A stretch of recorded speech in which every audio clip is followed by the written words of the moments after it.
How to price up your psychic reading. Let's talk about it. My name is Inbaal.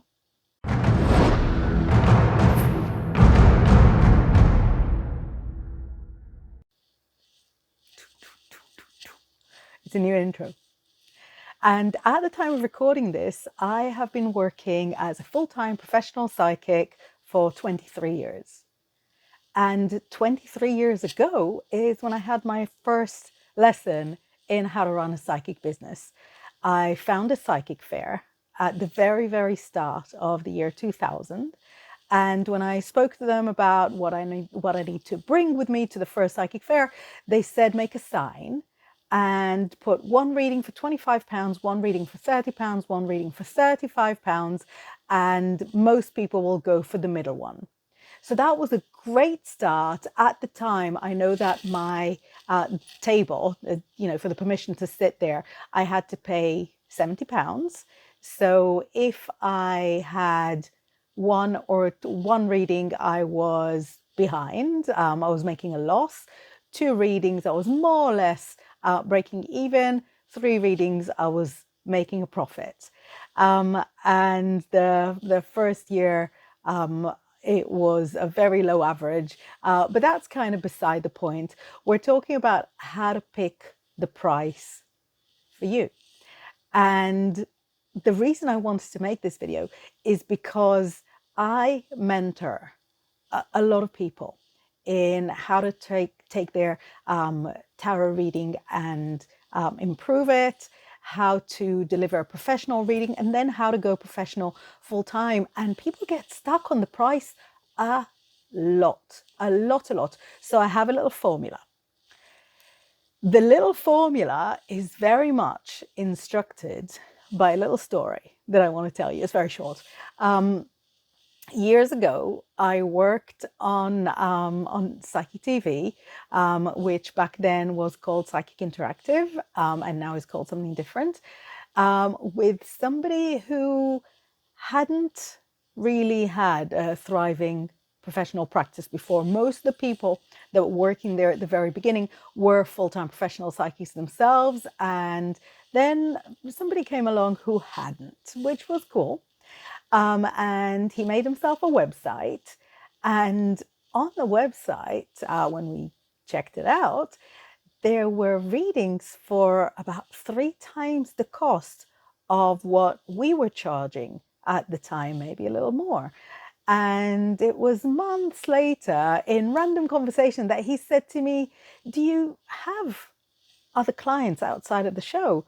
And I said, yeah, I'm fully booked. It's been my full-time job for a while now. That was maybe 4 years after I started. And I said, why don't you have many? And he said, no, not the one, not the one. So his very high price that might have made him feel very important within that community was actually a fantasy price that nobody paid. Because if everyone had all the money that they wanted, then money wouldn't mean anything, and you could put whatever price you want for your reading and people would buy it.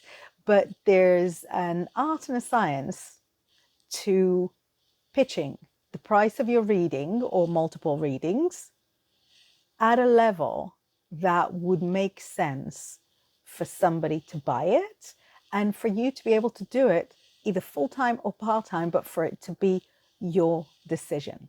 So I made a few notes, which I normally don't, so that's why I'll be looking down.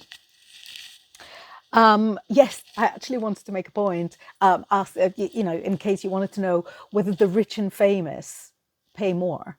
If you price up your readings much more expensive, if you'll get more wealthy clients. I'm thrilled to tell you that the answer is no. Some rich and famous don't say who they are when they make the booking, so they just pay what everybody else pays. And some rich and famous try and get their readings for free. So it's a whole different perspective. And when you see somebody talking about their celebrity clients, you've got to be super, super aware that those celebrity clients might be there just as a promotions. exercise. Personally, I used to do a lot of corporate events and parties when I lived in London. So the majority, which are paid, obviously they're very nicely paid, but the majority of the celebrity clients that I had at those parties didn't themselves pay. So it's a whole different economy out there. My little formula that I explain to my students is that you have to set a price that accounts for the full working day that it takes for you to obtain one paid reading. So, for example, for me, it takes about, out of an 8 hour working day, I spend about 2 hours doing actual paid readings.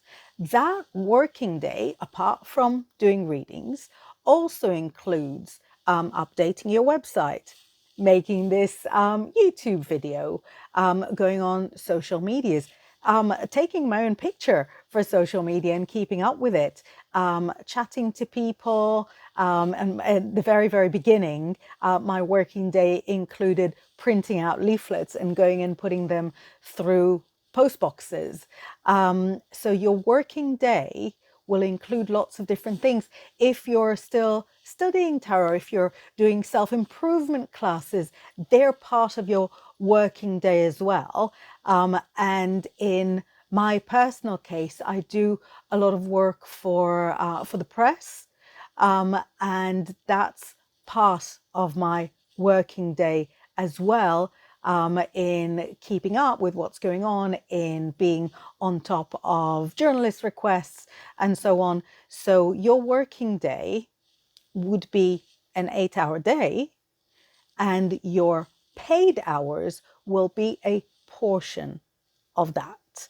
So I would say, when I was in the psychic fairs, my working day was the entire psychic fair. So I would leave my home at 3 p.m., get set up the psychic fair at 5 p.m., work however many people came, but that was, actual work. So sometimes that part of the working day was just sitting down doing readings, but sometimes that part of the working day was answering questions, making sure that my table looked nice and the flyers were in place and so on. And then the psychic fair would finish between 10 p.m., 11 p.m., and then it would take me 2 more hours to get home. And that was my entire working day. But out of my entire working day, my paid readings were only a certain amount.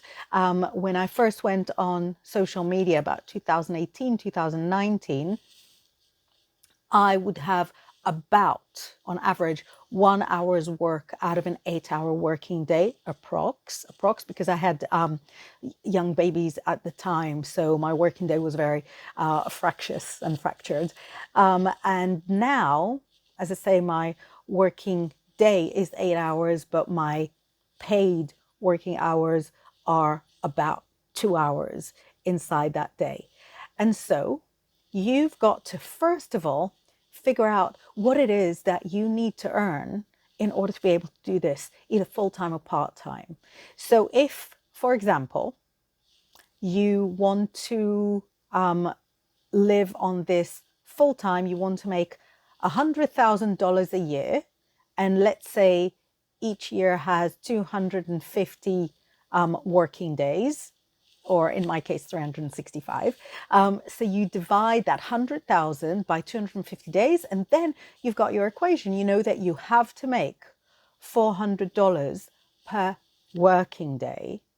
And that means that each hour would be about $200 if you're in a similar average to me, where an 8 hour working day yields about 200 times 2 hours, $200 times 2 hours of actual reading hours. If, and as a different example, you want to make about $10,000 a year, doing readings or doing healing, whatever it is that you do, and you're looking at the same 250, 260 days, but you want to do it part-time. Hold on to your job or have two part-time businesses. Maybe you're teaching courses and you want to boost your income with, say, $10,000 a year doing readings. Then you divide that by 250 days, and then you want to draw in about $40. But if you're doing it part-time, then let's say you want to work 3 hours a day on your readings business. Let's say about 45 minutes of those 3 hours would be actual paid readings. Let's say it was half an hour. You need for that to bring you about $40. Now, you want to start by comparing yourself. And I know we don't compare. Comparison is the thief of joy. But how else? How else would you know? You want to start by comparing yourself to the prices of other readings around the same bracket. Now, obviously, if this is your first year, don't compare yourself to the prices of somebody with 10 years experience, with 20 years experience. Compare yourself to somebody else who's doing their first year. If part of your strategy is offering some free readings, that counts into your unpaid hours, and you still have to have some paid hours to make up the shortfall. So compare yourself through that. If what you're offering is more of a package, see what other people who resonate with you offer. See what other people who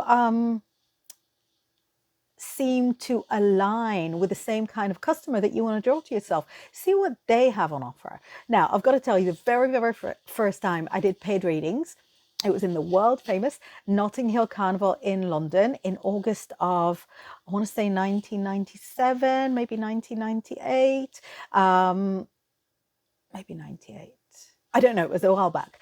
And I knew at the time that most people who are offering readings like at an end of pier or a fair or a carnival were charging £5. And even though I was only just starting out, I had already been reading for a few years. So I thought, well, it must be a little bit better than them. So I charged £6. And it was really good. I made like 90 something pounds in 2 days, which was exactly what I was hoping for. And for example, when I just started reading palms, I would offer them as an add-on for a tarot reading, but I offered them for just £1. Why £1 and not just give them away for free? Because charging is an exchange of energy. When somebody pays you, that's a way that they say thank you. That's a way that they appreciate your time. So charging £1, I think, is nicer than not charging at all. And really, you're talking to a girl whose relatives pay for readings, whose best friends pay for readings, because they offer and I accept. So yeah, that was sort of just beside. So let's do, say, a little example. Let's say that you want to go for whatever is the median salary at the moment. What would be I'm trying to think, what do people earn who I know? But everybody I know here in the village is stay-at-home moms or people that are self-employed like me. But let's say, just as a number, just throw a number into the air. Let's say that you're aiming at $50,000 a year, and that you have got an 8-hour day, 250 days a year, right? You're following the numbers? Why 250 days? Because I asked Google how many working days there are in a year, because I work every day, including Christmas Eve and Christmas Day. And also, like all the Jewish holidays, it's only when I'm abroad that I don't work, and that doesn't happen often enough at all. So I asked Google, and Google said there are 260 working days a year, but if you give yourself an extra 10 days off, that's 250. So I thought that's a nice round number. It would be very good for my examples. Let's say that you want to earn $50,000 a year. You can convert it to pounds. The example works whatever the currency is. You can convert it to dinars, you can convert it to Canadian dollars. The example works. If you need to run numbers by me, just DM me. Seriously, I don't mind sort of crunching some numbers for you. So if you want to earn $50,000 a year, you want to do readings or healing or any business full time, that means that you have to actually earn $200 every day. That means that if it takes you 8 hours to obtain, if it takes you 7 hours to get a 1 hour client, then each of your hours has to cost $100. That means a half-hour reading has to cost about $50. You following? If it's too confusing, then just message me. I'll help you understand it. Now, personally, I find that it's really, really useful, really, really helpful to have several offers. Very tiny readings, medium readings, large readings. Just like we said on lesson 1, people will often go for the middle.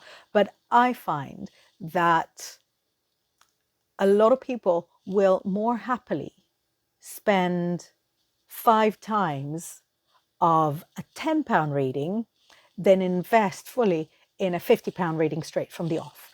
So I would recommend that you have small readings, medium readings, and then kind of, big life readings.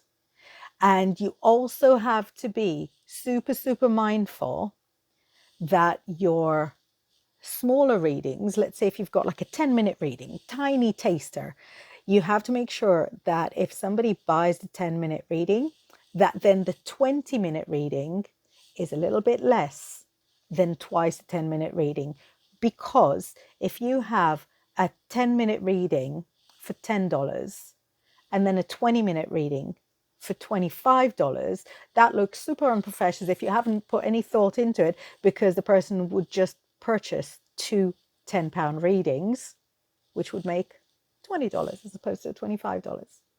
Anyway, let me consult my notes again, because this video is already so much longer than I was planning for it to be.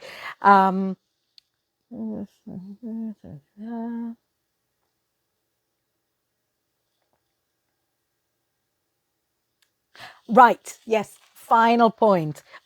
I did the notes so briefly that I only scribbled some words and they made no sense at all now when I looked at them, but just now I realized what those numbers mean.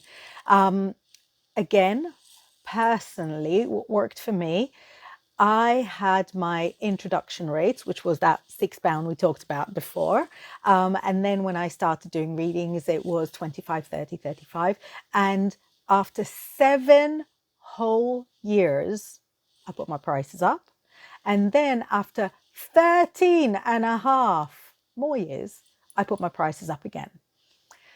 I personally find it difficult to put my prices up a little bit, because it's issues that I need to deal with myself, because I feel like I wish I was very rich and could give all of this for free, but also because I have a website, I have social media accounts, I have some listings online on different independent places, and just updating the prices on all of those is a week's work. And that's the week's work that you do for free. I can't do any readings while I'm updating it. So I'm not a big lover of putting my prices up.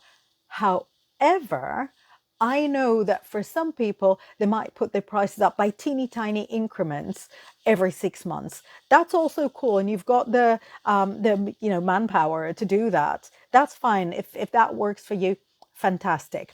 But the important point is that you also can't stay asking for what you believe is less than your worth.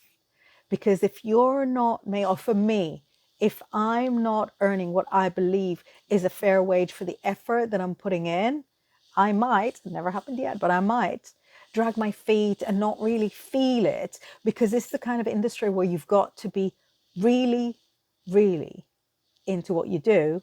Otherwise, it won't work. So making sure that you're remunerated adequately is just a small part of it. I really, really hope that helped. If you've got any questions, I'm so easy to find on social media. My name is Inbaal.